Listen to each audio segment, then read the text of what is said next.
नमस्कार मित्रांनो, आपल्या सगळ्यांचं स्वागत आहे आमच्या शेती एक शेती या यूट्यूब चॅनलमध्ये. मित्रांनो, आजच्या व्हिडिओमध्ये आपण राज्यातील जवळजवळ 54 लाख नोंदणीकृत सक्रिय नोंदणी असलेले बांधकाम कामगारांना दिवाळी बोनस म्हणून 5,000 रुपये मिळणार का म्हणून मोठ्या प्रमाणात चर्चा आणि विचारणा सुरू झालेल्या आहेत.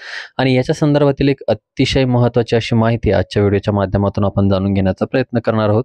परंतु त्या अगोदर जर आपण आमच्या चॅनलवरती नवीन असाल तर चॅनलला एक सबस्क्राईब करा, बेल आयकॉनला क्लिक करा, जेणेकरून अशाच पद्धतीचे नवनवीन आणि लेटेस्ट व्हिडिओ माहिती आपल्यापर्यंत पोहोचत राहील. मित्रांनो, एकंदरीत जर आपण बघितलं तर 3 वर्षापासून तत्कालीन बांधकाम कामगार मंत्री हसन मुश्रीफ साहेब यांच्या माध्यमातून बांधकाम कामगारांना 5,000 रुपयाचं जे काही अनुदान आहे किंवा दिवाळी बोनस आहे किंवा मानधन आहे, मानधन नाही म्हणता येणार, बट बोनस जे काही आहे तर ते दिलं जाणार असल्याची माहिती या ठिकाणी देण्यात आलेली होती. त्यांच्या माध्यमातून घोषणा करण्यात आलेली होती. फार मोठा पिक्चर त्या ठिकाणी पांगलेला होता.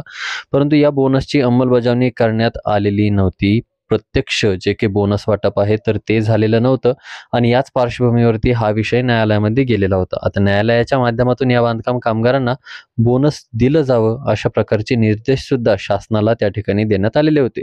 परंतु याची अंमलबजावणी तोपर्यंत किंवा आतापर्यंत सुद्धा झालेली नव्हती.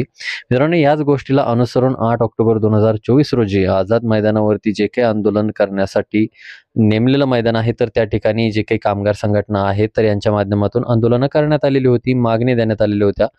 बऱ्याचशा घटाटोप त्या ठिकाणी करण्यात आला आणि या आंदोलनकर्त्यांना ज्यावेळेस बांधकाम कामगार मंत्री सुरेश खाडे साहेब भेटले त्यावेळेस यांना सुद्धा त्यांनी हेच निवेदन त्या ठिकाणी देण्यात आलेलं होतं आणि याची मागणी करण्यात आलेली होती की एक आश्वासन सुरेश खाडे साहेबांनी या ठिकाणी देण्यात आलेलं होतं या मागणीच्या माध्यमातून की जे काही अनुदान आहे किंवा जे काही बोनस आहे तर ते आम्ही तुम्हाला लवकर देऊ. मित्रांनो, याच्यानंतर 10 ऑक्टोबर 2024 रोजी झालेल्या मंत्रिमंडळ बैठकीमध्ये राज्यातील सक्रिय नोंदणी असलेले जे काही 27 लाखाच्या आसपासचे किंवा 28 लाखाच्या आसपासचे बांधकाम कामगार आहेत, त्याचप्रमाणे नवीन नोंदणी केलेले जे काही नवीन रजिस्ट्रेशन झालेले असतील तर त्यांनी जे काही किंवा रिन्युअल केलेले असतील, असे जवळजवळ जे काही आहेत तर बरेचसे बांधकाम कामगार आपल्याला लाखामध्ये संख्या ज्यांची आहे तर ते आपल्याला बघायला मिळतात.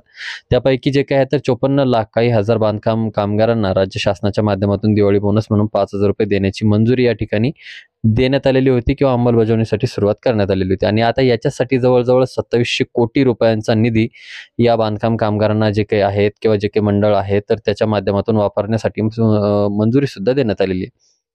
मित्रांनो, आता या बांधकाम कामगारांना दिवाळी बोनस म्हणून देण्यासाठीची जी काही मंजुरी आहे तर ती देण्यात आलेली आहे. बोनसचा मार्ग या ठिकाणी मोकळा झालेला आहे आणि 14 ऑक्टोबर 2024 पासून ज्या बांधकाम कामगारांची नोंदणी सक्रिय आहे त्या बांधकाम कामगारांच्या खात्यावरती जे काही त्यांचे बँक अकाउंट लिंक असलेलं, आधारशी संलग्न असलेले जे काही बँक अकाउंट आहे डीबीटीच्या माध्यमातून या बोनसचं वितरण त्या ठिकाणी करायला सुरुवात करण्यात आलेली आहे. आता 14 ऑक्टोबर पासून हे वितरण करण्यात आलं. 15 ऑक्टोबर रोजी काही वितरण झालं आणि 15 ऑक्टोबर 2024 रोजी आपल्या सगळ्यांना माहितीच आहे की निवडणूक आयोगाने एक पत्रकार परिषद घेतली आणि ज्याच्या माध्यमातून या ठिकाणी जे काही आहे तर आचारसंहिता जाहीर करण्यात आली. आता याच पार्श्वभूमीवरती उर्वरित जे काही बांधकाम कामगार आहेत तर यांना दिवाळी बोनसचं वाटप केलं जाऊ शकतं का? कारण आचारसंहितेमध्ये शासकीय नाही म्हणता येणार, बट आचारसंहितेमध्ये अशा कुठल्याही पद्धतीचं वाटप त्या ठिकाणी करता येत नाही. जर अशा पद्धतीचं वाटप त्या ठिकाणी केलं तर जे काही विरोधी पक्ष आहे तर तो या वाटपाला त्या ठिकाणी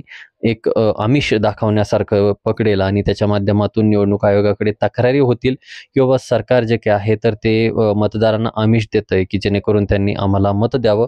तर अशा पद्धतीची एक बाब त्या ठिकाणी होऊ शकते. परंतु एकंदरीत पूर्वी घेतलेला निर्णय, याच्या वाटपाला पूर्वी दिलेली मंजुरी या पार्श्वभूमीवरती याला विरोध करायचं कारण असू शकत नाही. कारण निर्णय झालेला आहे, निधी सुद्धा वितरित झालेला आहे, फक्त वाटप बाकी आहे किंवा याच्या वाटपामध्ये कुठल्याही प्रकारची समस्या यायचं कारण असू शकत नाही. कारण निर्णय जर झालेला असेल तर वाटप आपण या ठिकाणी करू शकतो. मात्र आता याच्यावरती काय निर्णय घेतला जातोय, हे जे काही सुरू असलेलं वाटप अशा प्रकारे सुरू राहतंय की निवडणुकीच्या आचारसंहितेच्या बंधनामुळे उर्वरित असलेले जे काही आपले बांधकाम कामगार आहेत तर त्यांना या ठिकाणी अडकवलं जातंय. हा एक या ठिकाणी मोठा निर्णय, एक निर्माण झालेला प्रश्न किंवा एक मोठा प्रश्न या ठिकाणी आपल्या सर्वांसमोर निर्माण होतो. आता लवकरच याच्या संदर्भात उकल समोर येईल आणि बांधकाम कामगार आज हे सुरू असलेलं वाटप सुरू होईल किंवा सुरू राहील का, या प्रश्नांची उत्तर आपल्याला मिळतील. की ती निवडणूक झाल्यानंतर डिसेंबरमध्ये आपल्याला वाटप केलं जाईल हे या ठिकाणी पाहण्यासारखं आता असणार आहे. परंतु एकंदरीत शासनाच्या माध्यमातून थोडासा उशीर या ठिकाणी करण्यात आला, दिरंगाई करण्यात आली.